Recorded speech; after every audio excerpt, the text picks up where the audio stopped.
नमस्कार, ये आकाशवाणी है। अभी आप पूजा तमांग से समाचार सुनेंगे।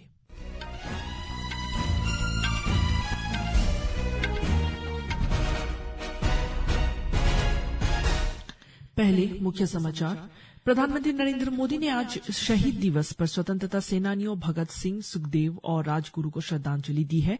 युवा कार्यक्रम और खेल मंत्री डॉक्टर मनसुख मांडविया ने आज लखनऊ से fit India Sundays on cycle अभियान की शुरुआत की।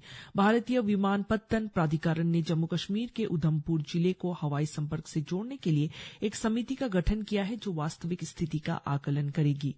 दक्षिण कोरिया में जंगलों में भीषण आग के कारण आपात स्थिति की घोषणा की गई है। नई दिल्ली में खेलो इंडिया पैरा गेम्स में निशानेबाजी प्रतियोगिता में आज सागर बालासाहेब कटले ने 10 metre air rifle prone mixed SH1 श्रेणी में स्वर्ण पदक जीता।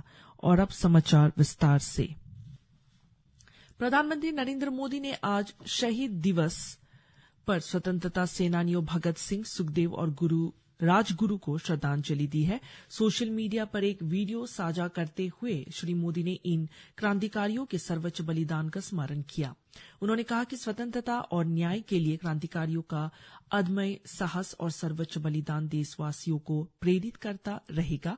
श्री मोदी ने सामाजिक न्याय के प्रबल समर्थक और महान स्वतंत्रता सेनानी डॉक्टर राम मनोहर लोहिया की जयंती पर भी उन्हें श्रद्धांजलि दी है। सोशल मीडिया पर एक पोस्ट में प्रधानमंत्री ने डॉक्टर लोहिया को दूरदर्शी नेता बताया।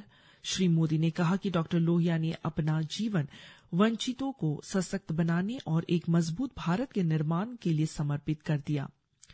युवा कार्यक्रम और खेल मंत्री डॉक्टर मनसुख मांडविया ने रोजमर्रा के जीवन में नियमित व्यायाम और साइकिल चलाने पर जोर दिया है। उन्होंने आज लखनऊ से fit India Sundays on cycle अभियान की शुरुआत की। श्री मांडविया ने कहा कि साइकिल चलाने से शरीर फिट रहता है और पर्यावरण का संरक्षण भी होता है। उन्होंने साइकिल से 3 किलोमीटर की यात्रा भी की। विदेश मंत्री सुब्रमण्यम जयशंकर ने कहा है कि भारत विश्व की 5वीं सबसे बड़ी अर्थव्यवस्था वाला देश है और इसे ऊर्जा के क्षेत्र में व्यापक संबंधों को विकसित करना होगा। कल मुंबई में मीडिया के एक कार्यक्रम में उन्होंने कहा कि वैश्वीकरण के तमाम फायदों की बातें सुनने के बाद आज दुनिया भर में औद्योगिक नीतियों की सच्चाई, निर्यात पर नियंत्रण तथा शुल्क को लेकर स्पर्धा की स्थिति सबके सामने है। डॉक्टर जयशंकर ने कहा कि आने वाले दशकों के लिए ऊर्जा सुरक्षा सुनिश्चित करना भारत की कूटनीति का एक प्रमुख उद्देश्य है। विदेश मंत्री ने कहा कि सबका साथ सबका विकास का विचार हमारी विदेश नीति से भी जुड़ा है और भारत उन चंद देशों में से है जो रूस और यूक्रेन, इजराइल और ईरान, लोकतांत्रिक पश्चिमी देशों और ग्लोबल साउथ के पिछड़े देशों, ब्रिक्स और क्वाड देशों के साथ एक साथ बात कर सकने की स्थिति में है। डॉक्टर जयशंकर ने कहा कि प्रतिरक्षा और सुरक्षा जैसे संवेदनशील मामलों में भी भारत की कूटनीति यह सुनिश्चित करने की रही है कि हमारे सशस्त्र बल और हमारा कारोबार अधिकाधिक पक्षों के साथ जुड़े रहे। कृषि और प्रसंस्कृत खाद्य उत्पाद निर्यात विकास प्राधिकरण एपीडा ने कहा है कि पारंपरिक भारतीय गोली सोडा फिर से वैश्विक स्तर पर अपनी पहचान बना रहा है। इसे गोली पॉप सोडा के नए ब्रांड नाम से बाजार में उतारा गया है।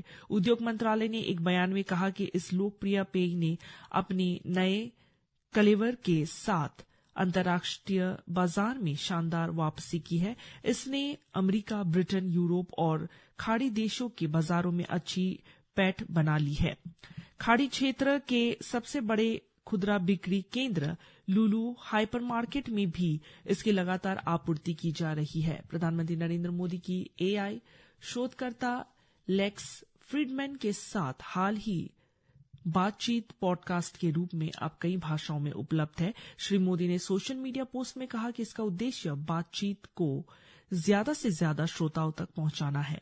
दिल्ली विधानसभा का बजट सत्र कल से शुरू हो रहा है। यह सत्र 28 मार्च तक चलेगा, जिसे आगे भी बढ़ाया जा सकता है। दिल्ली परिवहन निगम के कामकाज पर CAG की रिपोर्ट सोमवार को सदन में पेश की जाएगी। बजट मंगलवार को पेश किया जाएगा और उस पर 26 मार्च को चर्चा होगी।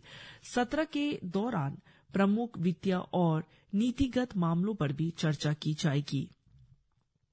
राष्ट्रीय स्वयंसेवक संघ ने इस वर्ष अपनी स्थापना के 100 वर्ष पूरे होने के उपलक्ष्य में कई आउटरीच कार्यक्रमों की योजना बनाई है। संघ के महासचिव दत्तात्रेय होसबोले ने आज बेंगलुरु में संघ की अखिल भारतीय प्रतिनिधि सभा की 3 दिन की बैठक के बाद कहा कि इस अवसर पर कोई औपचारिक समारोह नहीं होगा, लेकिन इस वर्ष विजयादशमी पर कई आउटरीच कार्यक्रम शुरू किए जाएंगे। श्री होसबोले ने कहा कि इन कार्यक्रमों के जरिए सामाजिक भागीदारी के प्रोत्साहित किया जाएगा। उन्होंने बताया कि सामाजिक सद्भाव और राष्ट्रीय एकता को बढ़ावा देने के लिए मंडल और बस्ती स्तर पर जनसंपर्क कार्यक्रम चलाए जाएंगे। औरंगजेब विवाद के संबंध में श्री होसबोले ने कहा कि औरंगजेब भारतीय लोकाचार और सांस्कृतिक मूल्यों का प्रतिनिधित्व नहीं करता। एक अन्य प्रश्न के उत्तर में उन्होंने कहा कि धर्म आधारित आरक्षण संवैधानिक नहीं है और कई न्यायालयों में इसे खारिज किया जा चुका है।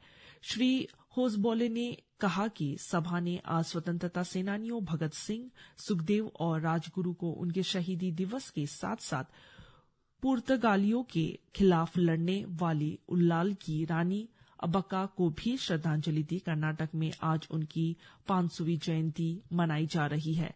भारतीय विमानपत्तन प्राधिकरण ने जम्मू कश्मीर के उधमपुर जिले को हवाई संपर्क से जोड़ने के लिए एक समिति का गठन किया है, जो वास्तविक स्थिति का आकलन करेगी। इस समिति में उड्डयन क्षेत्र के विशेषज्ञ, पेशेवर पायलट तथा वायुसेना के अधिकारी शामिल है। यह समिति प्रधानमंत्री कार्यालय में राज्य मंत्री डॉक्टर जितेंद्र सिंह के प्रस्ताव पर अमल की संभावनाएं तलाशेंगी। श्री सिंह ने हिंडन से जम्मू जाने वाली उड़ान को उधमपुर तक बढ़ाने की संभावना पर विचार करने का अनुरोध किया था।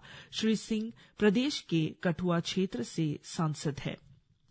मौसम विभाग ने आज छत्तीसगढ़, आंध्र प्रदेश, तेलंगाना और आंतरिक कर्नाटक में गरज, बिजली और तूफानी हवाओं के साथ हल्की से मध्यम बारिश का अनुमान व्यक्त किया है। मौसम विभाग के अनुसार अगले 4 दिन तक अरुणाचल प्रदेश में गरज, बिजली और 30 से 40 किलोमीटर प्रति घंटे की रफ्तार से तेज हवाओं के साथ हल्की वर्षा होने की संभावना है। अगले 2 से 3 दिन तक असम, मेघालय, नागालैंड, मणिपुर, मिजोरम, त्रिपुरा, तमिलनाडु, पुडुचेरी और कराईकल, केरल और माहे तथा लक्षद्वीप में भी इसी तरह के मौसम का अनुमान है। मौसम विभाग ने अगले 4 दिन में देश के अधिकांश भागों में अधिकतम तापमान में 2 से 4 डिग्री सेल्सियस की वृद्धि की भी भविष्यवाणी की है। राष्ट्रीय परीक्षा एजेंसी ने संयुक्त विश्वविद्यालय प्रवेश परीक्षा CUET के लिए पंजीकरण की तिथि बढ़ा दी है। आवेदक ऑनलाइन आवेदन पत्र 24 मार्च तक जमा कर सकते हैं। परीक्षा शुल्क जमा करने की अंतिम तिथि भी 23 मार्च से बढ़ाकर 25 मार्च रात 11:50 तक कर दी गई है। आवेदक एजेंसी की आधिकारिक वेबसाइट cuet.nta.nic.in पर 26 से 28 मार्च के बीच आवेदन पत्र के विवरण में संशोधन कर सकते हैं। एजेंसी पूरे देश के विभिन्न शहरों और देश से बाहर 15 शहरों में कंप्यूटर आधारित परीक्षा 8 मई और 1 जून के बीच आयोजित की जाएगी। दक्षिण कोरिया में जंगलों में भीषण आग के कारण आपात स्थिति की घोषणा की गई है। यह आग दक्षिण पूर्वी क्षेत्र के जंगलों में लगी है, जिसमें कम से कम 4 लोगों की मौत हुई है और भारी नुकसान हुआ है। यह आग उत्तर और दक्षिण योंगसांग प्रांतों और दक्षिण पूर्वी शहर उल्लास में लगी है। आग के कारण उल्सान और बुसान के बीच एक प्रमुख मार्ग सहित देश के दक्षिण पूर्व में कई राजमार्ग बंद कर दिए गए हैं। कई अग्निशमक वाहन और सैकड़ों अधिकारी आग बुझाने में जुटे हैं। भारत ने बोत्सवाना में आए बाढ़ की स्थिति को देखते हुए वहां मानवीय सहायता भेजी है। विदेश मंत्रालय ने सोशल मीडिया पोस्ट में कहा कि आवश्यक दवाओं, सर्जिकल आपूर्ति, मच्छरदानी और वाटर प्यूरिफायर सहित लगभग 10 टन सहायता की पहली खेप बोत्सवाना के लिए भेजी गई है। इस बीच किरिबाती की स्वास्थ्य सेवा प्रणाली को मजबूत करने में मदद के लिए भी वहां मानवीय सहायता भेजी गई है। कल मुद्रा पोर्ट से तरावा किरिबाती के लिए 6 बिस्तरों वाली कंटेनर आधारित डायलिसिस यूनिट की एक खेप को रवाना किया गया। नई दिल्ली में खेलो इंडिया पैरा गेम्स में निशानेबाजी प्रतियोगिता में आज सागर बालासाहेब कटले ने 10 metre air rifle prone mixed SH1 श्रेणी में स्वर्ण पदक जीता।